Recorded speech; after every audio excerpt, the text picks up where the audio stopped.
Hello అండి. So, శివస్వాములు మాల వేసి ఇవాల్టికి రెండవ రోజు. సో, నేను గూడా పొద్దున్నే లేసి ఈ విధంగా పనులు చేసుకొని, స్నానాలు చేసుకొని పూజ చేసుకుంటున్నా అనమాట. సో, పూజ స్టార్ట్ అయిపోయింది. నేను ఈ విధంగా పూజ చేశాను ఈరోజు. అయితే నేను మీకు ఒకటి ఏం చూపించాలనుకున్నా అంటే, సో, నేను రోజు దేవుడికి దీపం పెట్టిన తర్వాత ధూపం అంటే సాంబ్రాణి వేస్తాననమాట. సాంబ్రాణి ఏ విధంగా వేస్తానంటే ఒక ఏమంటారంటే అది పెద్ద ప్రమిద తీసుకొని ఈ విధంగా నేను ఫస్ట్ అగరబత్తీలు ఇంకా అగరబత్తీలు చించేసుకొని ఒక ఆవు పిడకని తెచ్చిపెట్టుకున్నాను. అది రోజు కొంచెం పెడతా అనమాట. అది రోజు కొంచెం వేసి దానిలో ఆలికాపురం బిళ్ళలు వేసి నిప్పు వెలిగిస్తాను. ఆ నిప్పు వెలిగిన తర్వాత బాగా నిప్పు వెలిగిన తర్వాత పొగ వస్తుంది కదా, ఆ పొగలో నేను సాంబ్రాణి పొడి వేస్తానన్నమాట. సో నేను ఈరోజు ఈ విధంగా దీపం పెట్టినా అనమాట. సో ఈ విధంగా నేను సాంబ్రాణి పొడి వేసి ఇల్లంతా ధూపం పడతాను ఫస్ట్. ఇది వచ్చేసి తులసమ్మ దగ్గర దీపము. సో తులసమ్మ దగ్గర ఇంకా రావి చెట్టు దగ్గర కూడా పారిజాతం చెట్టు దగ్గర కూడా నేను దీపం వెలిగించిన అనమాట. తులసమ్మ దగ్గర ఈ విధంగా నేను కుంకుమ బొట్టు పెట్టి ఇంకా అగరబత్తులు వెలిగించి పువ్వులు వేసి అంటే పువ్వులు పెట్టి అక్షంతలు వేసి దీపం వెలిగిస్తాను. సో నేను ఎక్కువగా సాటర్డే మండే కంపల్సరీ చేస్తాను. సో అప్పుడు మాత్రం ఈ విధంగానే చేస్తాను. ఇప్పుడు మా స్వామి మాలేసాడు కాబట్టి రోజు చేస్తున్నాను. అంటే నిన్నటి నుంచి స్టార్ట్ అయింది. సో మ్యాక్సిమం రోజు చేస్తానన్నమాట. అండ్ పారిజాతం చెట్టు దగ్గర కూడా ఇదే విధంగా చేస్తాను. సాటర్డే ఇంకా మండే కంపల్సరీ ఈ విధంగానే చేస్తాను.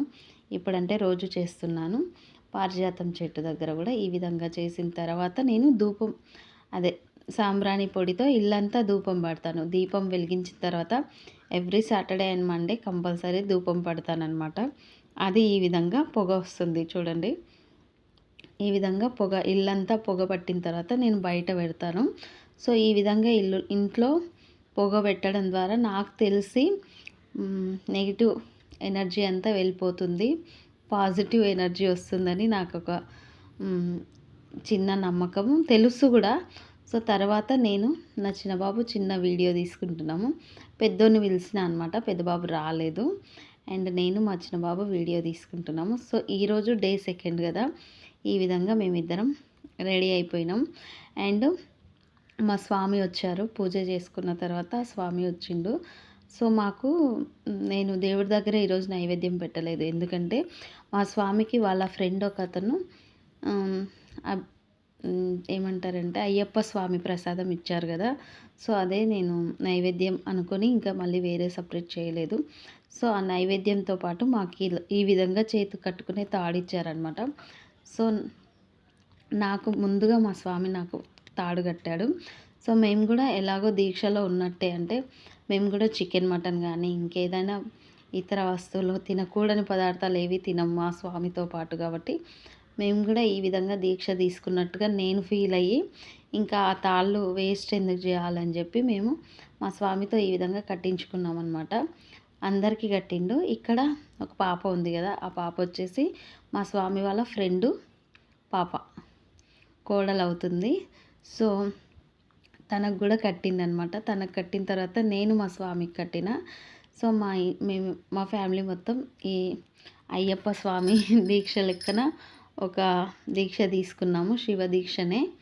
సో మేము ఈ దీక్ష తర్వాత అంటే ఈ తాడు కట్టుకున్న తర్వాత మా పెద్దబాబుకు కొంచెం హెల్త్ బాగలేదని చెప్పి హాస్పిటల్కి వెళ్ళినామన్నమాట. పొద్దున్నే 7:30కి అట్లా. కానీ అప్పుడు వెళ్ళినా కూడా డాక్టర్ లేడు. మళ్ళీ రిటర్న్ వచ్చి 10:30కి అట్లా మళ్ళీ పోయినామన్నమాట.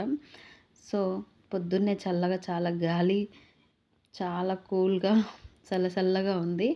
అండ్ ఇది వచ్చేసి నైట్ అనమాట. నైట్ మా స్వాములకి నేను రొట్టె చేస్తున్నాను.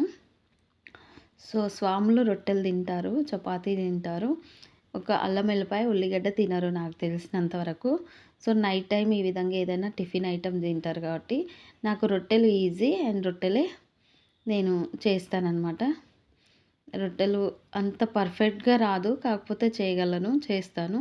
ఇంకా చపాతీ అంటే పెద్ద రిస్క్ అనిపిస్తది నాకు. అండ్ మా స్వామి కూడా అంత బాగా తినడు. అందుకే నేను రొట్టెలే చేస్తాను. అండ్ మీలో గినక ఐ యామ్ సారీ మీకు గినక నా వీడియోస్ నచ్చినట్టయితే ప్లీజ్ సబ్స్క్రైబ్ చేసుకోండి. Thank you.